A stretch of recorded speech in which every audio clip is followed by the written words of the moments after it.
Bismillahirrahmanirrahim. Assalamualaikum warahmatullahi wabarakatuh. Jumpa lagi dengan saya ya. Kita akan belajar matematika.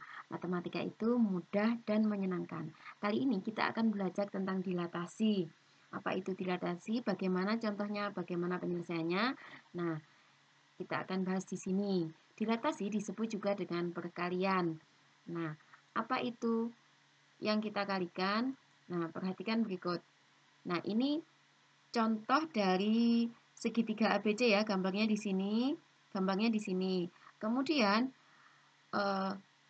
gambar ini bisa kita besarkan, bisa kita kecilkan. Nah, ini melalui satu titik awal ya. Titik awal itu titik pusat. Titik pusatnya di sini, titik awalnya adalah 0,0.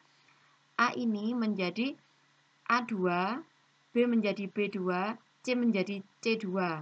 Nah, PA2 itu berapa kalinya PA? PA2 itu yang di sini ya. PA2 itu berapa kalinya PA?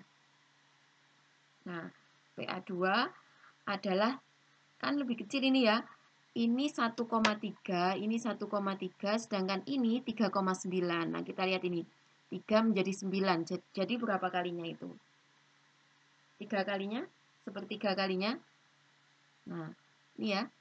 Sepertiga kalinya. Sepertiga kalinya, maka kita tulis di sini ini sepertiga. 1/3.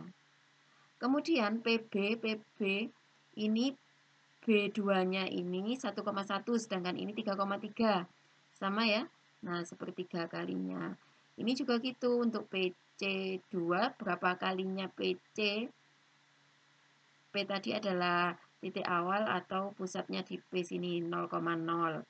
Nah, angka sepertiga ini disebut juga faktor skala. Nah, silahkan kalian mencoba untuk PA3. Berapa kalinya PA? Nah, ini 6,18. Yang ini A-nya adalah 3,9. 9 menjadi 18. 18 ini ya. Dari 9 berapa kalinya? Nah, itu adalah faktor skalanya. Nah, itu benda yang kita besarkan atau kita kecilkan namanya dilatasi. Nah, kemudian bagaimana cara menggambar bayangan dari hasil dilatasi? Nah, ini contohnya A itu adalah 7,10. A itu 7,10, jadi ini 7 ini 10 ya. Kemudian bayangannya, tentukan bayangannya ABC didilatasikan dengan pusat titik asal itu 0,0 dengan faktor skala 2. Maka ini kita kalikan 2. 7 kali 2. Nah, 14. Kemudian 2 kali 10 itu 20. Dan seterusnya. Setelah ketemu semuanya, kemudian langkahnya adalah menggambar koordinat bayangannya. Nah, kemudian menghubungkan titik-titiknya. Nah, 2 ini disebut faktor skala. Kemudian ini koordinat awalnya. Koordinat awal untuk titik C di sini adalah -2 lihat di sini ya, 3. Hasilnya adalah kalau kita kalikan menjadi -4,6. Nah, inilah bayangannya, sedangkan ini koordinat aslinya. Kita lanjutkan. Nah, ini dilatasi terhadap titik pusat merupakan perkalian koordinat titik-titik pada suatu bangun datar dengan faktor skala K. Nah, sehingga koordinat X, Y, ini misalkan X, Y, kemudian dengan faktor skala K menghasilkan koordinat K kalikan X, K kalikan Y. Ini faktor skalanya berapa ini?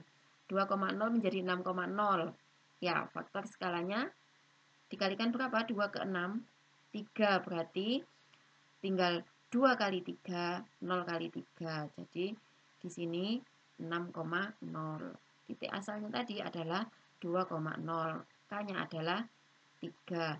Kalau bendanya lebih besar berarti faktor skalanya itu lebih dari 1. Kalau bendanya bayangannya semakin kecil, maka faktor skalanya ini kurang dari 1 lebih dari 0. Itu ya. Nah, itu namanya pengecilan kalau skalanya kurang dari 1 seperti yang kita contohkan di awal tadi ya. Nah, ini kalau skalanya seperti ini berarti pengecilan kalau kurang dari 1. Kalau lebih dari 1 perbesaran. Kalau negatif, nah tapi tidak negatif ya, hanya 0 sampai 1 saja. Kalau negatif, nanti bentuknya jadi terbalik seperti itu. Nah, ini contoh yang pertama. Segitiga titik awalnya di sini nih. Di 1,3 menjadi 3,9. Berapa faktor skalanya? 3 menjadi 9 dikalikan berapa? Ya dikalikan 3. Jadi skalanya adalah 3. Ini skalanya 3 ini ya. Skalanya 3. Karena ini 1,3 menjadi 3,9. Jadi ini dikalikan 3 semua. 1 kali 3, 3. 3 kali 9, 3. Ini faktor skalanya 3. Nah, untuk selanjutnya, contoh 2. Contoh 2 ini, segi 4-nya adalah X, Y, Z ini. W, X, Y, Z, W. Nah, menjadi ini yang tengah ini. Menjadi lebih kecil. Berarti nanti faktor skalanya lebih dari 1 atau kurang dari 1? Ya, betul, kurang dari 1. Ini 0, 2, 4, min 0 ya. 0, min 2, min 4, min 6. Yang ini 2, 4, 6. Ini berarti 4, di sini 8. Ya, 4,8 kita tulis di sini. Ini 4,8. Menjadi titiknya ini tadi 2, 4 ya. Ini 4. Berarti yang ini 2,4. Nah, asalnya 4,8 menjadi 2,4. Maka skalanya lebih kecil ini ya. Menjadi berapanya ini? Ya, setengahnya atau 0,5. Jadi skalanya adalah 0,5 atau 1/2. Baik, kita lanjutkan contoh berikutnya. Ini jika pusatnya bukan titik awal atau bukan 0,0. Titik pusatnya adalah di P yang ini. Maka cara menggambarnya, hubungkan P dengan satu titik ini. Kemudian kita perpanjang. Nah, dilihat aja skalanya. Ini skalanya adalah 2. Skalanya adalah 2. Maka kita buat 2 kalinya. Nah, 2 kalinya. 1, 2. Maka sampai sini. 2,0 menjadi min 3,4 dengan pusatnya yaitu 1,4. Nah, sekarang kita buat kesimpulannya. Kesimpulan. Nah, beberapa kegiatan di atas, apa saja faktor yang menentukan proses dilatasi? Nah, faktor yang menentukan dilatasi adalah K-nya. Atau ada 2 ya di sini, bisa pusat. Kalau titik awal berarti 0,0. Ini titik awal. Titik awal itu 0,0. Nah, pusatnya tidak harus di sini, bisa di tempat lain. Yang kedua adalah K-nya atau skalanya.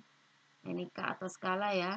Skala ini menentukan jika K-nya lebih dari 1, maka terjadi perbesaran. Ini kalau lebih dari 1, ini perbesaran. Jika K-nya itu antara 0, ini K, kemudian kurang dari 1, maka pengecilan. Nah, seperti itu. Titik P, X, Y didilatasikan dengan pusat 0,0 dengan skala K. Koordinat akhirnya, bagaimana koordinat akhirnya? Tinggal diapakan tadi? Tinggal apakan titik sama K-nya ini? Tinggal dikalikan. X-nya kali K atau KX ya. K-nya juga dikalikan, Y tinggal dikalikan saja. Nah, tidak sulit kan ya? Yang ketiga, perbesaran pengecilan suatu bangun. Jika ya, bagaimana cara membedakan? Nah, ini tadi cara membedakan. Nah, ini cara membedakan. Jika lebih dari 1 perbesaran, jika pengecilan adalah K-nya antara 0 sampai 1, bisa 0,5, dan seterusnya, seperti setengah, sepertiga, dan selanjutnya. Oke, kita lanjutkan ke latihan berikut. Nah, mana yang merupakan dilatasi? Jika biru merupakan hasil dilatasi, nah ini yang A ya, yang A, betul ya? Yang B betul? Ya, apakah ini dilatasi? Bukan ya, karena ini rotasi perputaran. Yang ini menjadi besar nih, berarti ini dilatasi. Ini juga dilatasi. Yang ini, nah,